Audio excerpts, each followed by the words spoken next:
Hi, boys and girls. Mrs. Kappel here. How are my super readers doing today? As you can see on my screen, I have our super readers chart. Let's go through it really quickly. I know you remember all of these. Your pointer power, your rereading power, your partner power.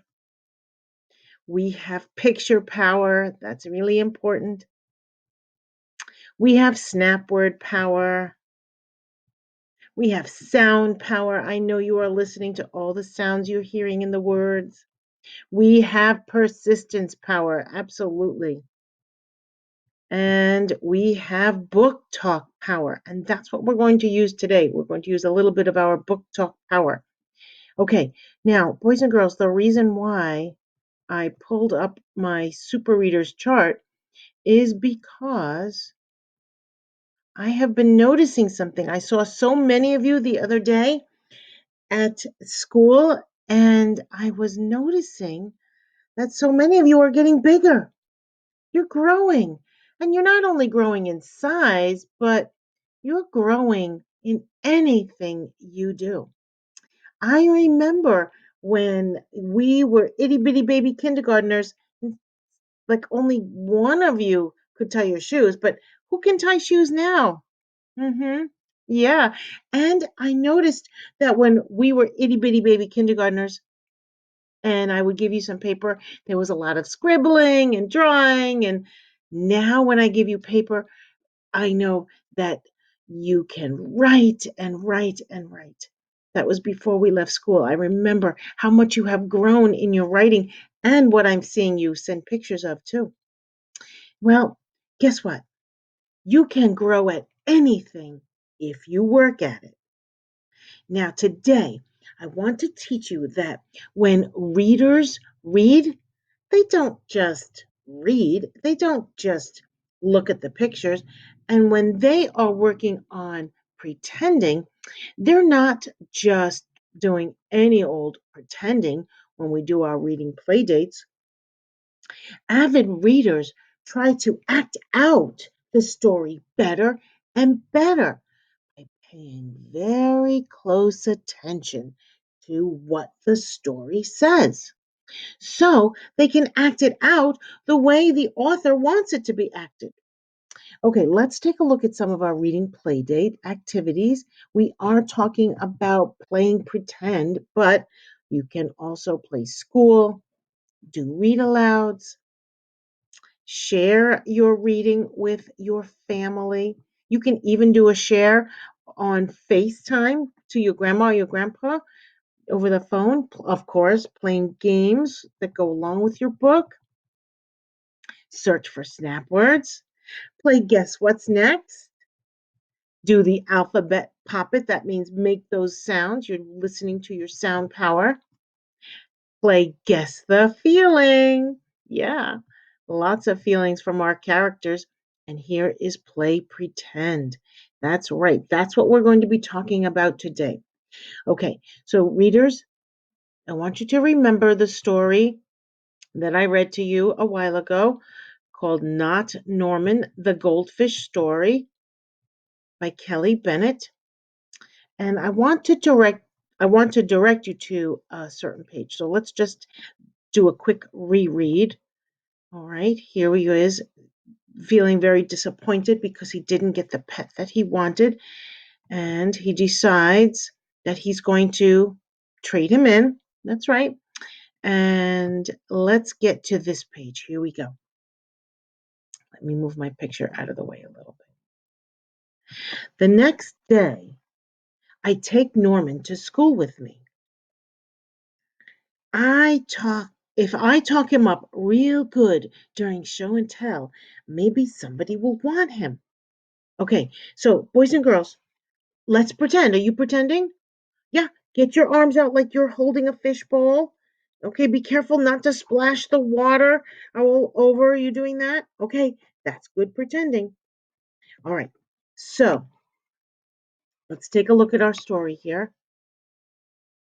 On the way there, we see my friend Austin. Austin has a real cool dog and 7 puppies. Want to swap one of your pups for Norman?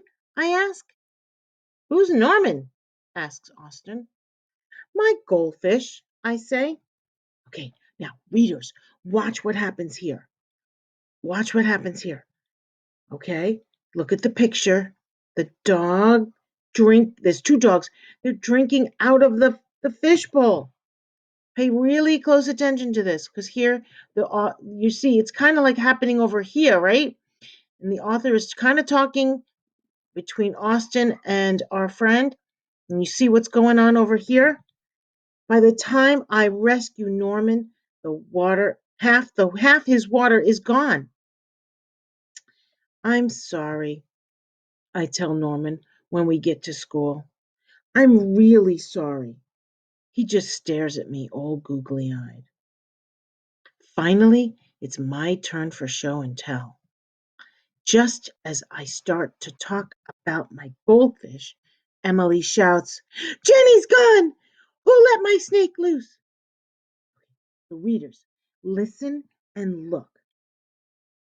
Look at this page right here. Look at what's going on right here. The whole class ignores the boys' show and tell. This was his time to talk about Norman. Here he is hoping that, somebody might say, oh, yeah, I'll take a cool goldfish like that. But they're not paying attention to him. See that? He's turning around. She's already looking in the tank. This boy over here, let me move out of the way a little bit. He's not looking at him, right? Okay, so let's keep going. Does anyone hear the story of how I got Norman? Oh my gosh. Look what's happening now here, boys and girls. Whoa, that's chaos. Even the teacher is kind of freaking out a little bit. Does anyone even ask to hold his bowl? No. They're all jumping and screaming and chasing the snake. Not Norman. He's looking right at me. Thanks for listening, I tell him. Readers, did you know that avid readers pay very close attention to how the author wants the story to be read? Now, let's go back. Let's look at these parts. So, over here he is, and he's starting to talk about what's going on in the class. Nobody's paying attention. Everybody's all freaking out. Okay, so remember our teaching point today, boys and girls. I wanted to teach you that when readers read, they don't just read, they don't just play pretend. They really work at getting better and better so that they really know the story and they can really act it out as if they were the boy trying to basically, he's kind of trying to sell his goldfish, trying to convince his classmates that his fish is so great so that they would want him.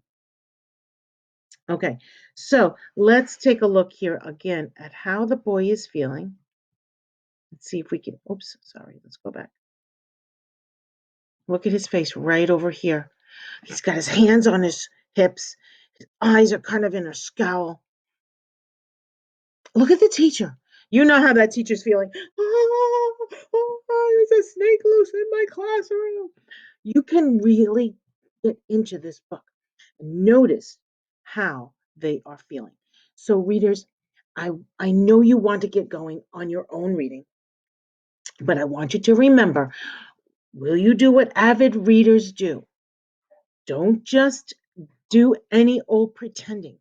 I want you to try to act it out, get better and better at it. Remember to pick an old favorite, a story that you know really well, so you can pay close attention to what the story says. And as you are reading one of your old favorites, I want you to try and work on this. Pretend to be the main character, just like our friend here in Not Norman. Well, boys and girls, that's it for now. Go read. Bye bye. Have fun reading.